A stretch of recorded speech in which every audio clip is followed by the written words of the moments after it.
फिर आपको नहीं जाने देना पड़ेगा। అయితే మనం లైవ్ లో చూస్తున్నాం రౌజ్ అవెన్యూ కోర్టు దగ్గర దృశ్యాలు ఇవి. ఎమ్మెల్సీ కవిత బయటకు వచ్చారు కోర్టు నుంచి. సో ఈడీ అధికారులు కస్టడీలోకి తీసుకోబోతున్నారు. ఇక్కడ నుంచి సెంట్రల్ ఆఫీస్కి తరలిస్తున్న దృశ్యం మనం చూస్తున్నాం.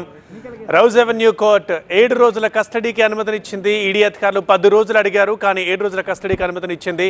సో మనం ఇప్పుడు exactly Delhi Rouse Avenue court దగ్గర నుంచి లైవ్లో విజువల్స్ చూస్తున్నాం.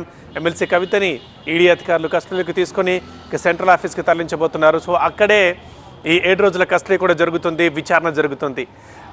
కరెక్ట్ మనం కోర్టు దగ్గర విజువల్ చూస్తున్నాం. ఇప్పుడే ఎమ్మెల్సీ కవిత కోర్టు నుంచి బయటకు వచ్చారు. సో ఈడీ అధికారులు ఆమెను సెంట్రల్ ఆఫీస్కి తరలిస్తున్న దృశ్యాలు మనం చూస్తున్నాం. 10 రోజుల కస్టడీ కోరారు ఈడీ అధికారులు. ఆ మేరకు వాదనలు కొనసాగించారు, విచారణ కూడా సాగింది. సో వాదోపవాదాలు కొనసాగిన తర్వాత తీర్పు రిజర్వ్లో ఉంచింది కోర్టు. సాయంత్రం వెలువరించింది. 7 రోజుల కస్టడీకి అనుమతినిచ్చింది రౌజ్ అవెన్యూ కోర్టు. సో ఇక 23వ తేదీ వరకు ఆమె కస్టడీలో ఉంటారు, ఈడీ కస్టడీలో. 23వ తేదీ మధ్యాహ్నం 12:30 తిరిగి ఆమెను ప్రవేశపెట్టాలంటూ కోర్టు ఆదేశించింది. సో ఎమ్మెల్సీ కవితకు 7 రోజుల కస్టడీ విధించారు. ఇప్పుడే రౌజ్ అవెన్యూ కోర్టు నుంచి ఆమెను ఈడీ అధికారులు సెంట్రల్ ఆఫీస్కి తరలించిన దృశ్యం మనం చూసాం. బయటికి ఇవి మనం ఉదయం విజువల్స్. మనం ఎప్పుడు కవిత ఒక మాట అన్నారు, ఇది అక్రమమైన అరెస్ట్, ఖచ్చితంగా న్యాయపరంగా విచారణను ఎదుర్కొంటాం, వాదిస్తాం అని చెప్పి కవిత మాట్లాడడం మనం చూసాం. రిమాండ్ రిపోర్ట్ కూడా మనం చూస్తున్నాం. సో ఎమ్మెల్సీ కవితకైతే ఇక ఈడీ 7 రోజుల కస్టడీ విధించింది. సో 7 రోజుల తర్వాత మళ్ళీ విచారణ ఒకవేళ ఎక్కువ కావాలంటే కూడా ఈడీ అధికారులు అడుగుతారు. రైట్, ఇక ప్రస్తుతం రౌజ్ అవెన్యూ కోర్టు దగ్గర నుంచి ఎమ్మెల్సీ కవితను ఈడీ అధికారులు సెంట్రల్ ఆఫీస్కి తరలిస్తున్నారు. మా బ్యూరో చీఫ్ విజయ్ ఆ వెహికల్ ఫాలో అవుతున్నారు. యా విజయ్,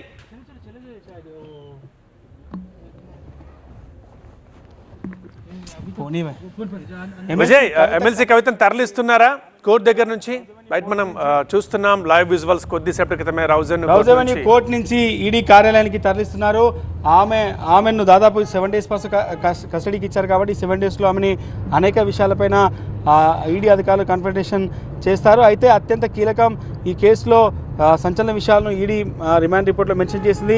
ఢిల్లీ లిక్కర్ స్కామ్లో కవిత ప్రధాన సూత్రధారుల్లో ఒకరు అనేది ఈడీ తేల్చింది. లిక్కర్ స్కామ్లో కవిత కుట్రదారుతో పాటుగా లబ్ధిదారుగా ఉన్నారు. సౌత్ లాబీలో శరత్ రెడ్డి, మాగుంట రాఘవరెడ్డి, మాగుంట శ్రీనివాసరెడ్డితో కలిసి ఆప్ నేతలకు 100 కోట్ల లంచం ఇవ్వజూపారు. మార్జిన్ మనీని 12% పెంచి అందులో సగం ముడుపుల రూపంలో చెల్లించారు. లిక్కర్ కేసు జాప్యం చేయడానికి తప్పుడు కేసులు దాఖలు చేశారు. సమన్లు జారీ చేసిన తర్వాత 4 ఫోన్ల డేటాను ఎమ్మెల్సీ కవిత ఫార్మేట్లో డిలీట్ చేశారు. ఆప్ నేతలతో 100 కోట్ల ముడుపులు డీల్ చేసింది ఎమ్మెల్సీ కవితనే. ఢిల్లీ లిక్కర్ కేసులో ఎమ్మెల్సీ కవిత అత్యంత కీలక వ్యక్తి. ఢిల్లీ లిక్కర్ విధానంలో కుట్రదారుడు మరియు లబ్ధిదారుడు కవిత కాబట్టి సౌత్ గ్రూప్లోని శరత్చంద్రారెడ్డి, రాఘవ మాగుంట శ్రీనివాసరెడ్డితో కలిపి దాదాపుగా ఈ కుట్రకు పాల్పడ్డారు. ఇట్లాంటి సమాచారంతో పాటుగా కవిత టీం ఇప్పటికే ఢిల్లీ లిక్కర్ బిజినెస్లో ప్రవేశించేందుకు దాదాపుగా ఆమెతో కలిసి ముందుకు వెళ్లాలని కేజ్రీవాల్ సూచించినట్టుగా మాగుంట శ్రీనివాసరెడ్డి ఈడీ విచారణలో ఒప్పుకున్నట్టుగా కూడా రిమాండ్ రిపోర్ట్లో ఈడీ పేర్కొంది. ఢిల్లీ లిక్కర్ బిజినెస్లో వ్యాపారం చేయడం కోసం కవిత తనను సంప్రదించారని అరవింద్ కేజ్రీవాల్ తనతో చెప్పినట్టుగా మాగుంట శ్రీనివాసరెడ్డి సైతం ఈడీకి వాంగ్మూలం ఇచ్చారు. ఈ విషయాలన్నీ కూడా రిమాండ్ రిపోర్ట్లో మెన్షన్ చేశారు. కవిత కేజ్రీవాల్ ఆదేశాల మేరకు హైదరాబాద్లో కవితతో సమావేశమయ్యానని, ఆ సమావేశంలోనే ఆప్ నేతలకు 100 కోట్లు ఇవ్వడానికి ప్రయత్నించాల్సి 100 కోట్లు ఇవ్వాల్సి ఉంటుందని, వెంటనే 50 కోట్లు అందజేయాల్సి ఉంటుందని కవిత తనతో చెప్పారని మాగుంట శ్రీనివాసరెడ్డి వాగ్మూలం ఇచ్చారు. కవిత సూచనలతో 25 కోట్లను తన కుమారుడు రాఘవ అందజేశారని కూడా మాగుంట శ్రీనివాసరెడ్డి ఈడీకి స్టేట్మెంట్ ఇచ్చారు. కవిత తన తండ్రికి సంబంధించిన లిక్కర్ ఒప్పందంలో భాగంగా 25 కోట్ల రూపాయలు నగదు ఇచ్చినట్లు మాగుంట రాఘవ్ కూడా ఈడీ అధికారులకు వాంగ్మూలం ఇచ్చారు. 25 కోట్లను కూడా ఒక సందర్భంలో 10 కోట్లు, మరొక సందర్భంలో 15 కోట్లను అభిషేక్ బోయినపల్లి చెప్పిన అడ్రస్లో అందజేసినట్టుగా కూడా మాగుంట రాఘవ ఈడీకి ఇచ్చారు. ఇవన్నీ కూడా రిమాండ్ రిపోర్ట్లో మెన్షన్ చేశారు. ఢిల్లీ లిక్కర్ బిజినెస్లో కవిత, అరవింద్ కేజ్రీవాల్, మనీష్ సిసోడియా టచ్లో ఉన్నారని, వాళ్ళు చర్చలు జరుపుతున్నారనే విషయాన్ని కూడా అరుణ్ రామచంద్ర పిల్లై తనతో చెప్పినట్టుగా శరత్ చంద్రారెడ్డి కూడా ఒక వాంగ్మూలాన్ని ఈడీకి ఇచ్చారు. కేజ్రీవాల్, మనీష్ సిసోడియా తరపున విజయ్ నాయర్ అనే వ్యక్తి అన్ని వ్యవహారాలు చూసుకుంటారని కవిత తనతో చెప్పినట్టుగా శరత్ చంద్రారెడ్డి కూడా ఈడీకి వాంగ్మూలం ఇచ్చాడు. ఈ మొత్తం మద్యం విధానాన్ని రూపొందించినందుకు గాను 100 కోట్లు చెల్లించాల్సి ఉంటుంది. దాంట్లో కొంత భాగాన్ని చెల్లించేందుకు తాను కూడా అంగీకరించానని శరత్ చంద్రారెడ్డి కూడా ఈడీకి వాంగ్మూలం ఇచ్చాడు. ఇండో స్పిరిట్ అధినేత సమీర్ మహేంద్ర కూడా దినేష్ అరోరాలు కూడా కవిత పాత్రకు సంబంధించిన అనేక విషయాల్ని రిమాండ్ రిపోర్ట్లో ఈడీ మెన్షన్ చేసింది. ఆప్ నేతలతో ఒప్పందం కుదుర్చుకున్న కవిత 100 కోట్ల రూపాయలు చెల్లించేందుకు కూడా అంగీకరించారని కవిత బినామీగా ఉన్న అరుణ్ రామచంద్రపల్లె కూడా వాంగ్మూలం ఇచ్చాడు. ఈ రకంగా అందరూ కూడా కవితకు వ్యతిరేకంగా వాంగ్మూలం ఇచ్చారు. కవిత తన మొబైల్స్ విషయంలోనూ కవిత అనేక తప్పుడు విషయాలు ఈడీ విచారణలో చెప్పారు. ఆమె ప్రకటన రికార్డ్ చేసే సమయంలో స్పెసిఫిక్గా అడిగిన ప్రశ్నలకు కవిత అసంబద్ధ రాజకీయ సమాధానాలు ఇచ్చారని కూడా రిమాండ్ రిపోర్ట్లో ఈడీ పేర్కొంది. సాక్ష్యాలను కూడా కవిత ధ్వంసం చేశారు.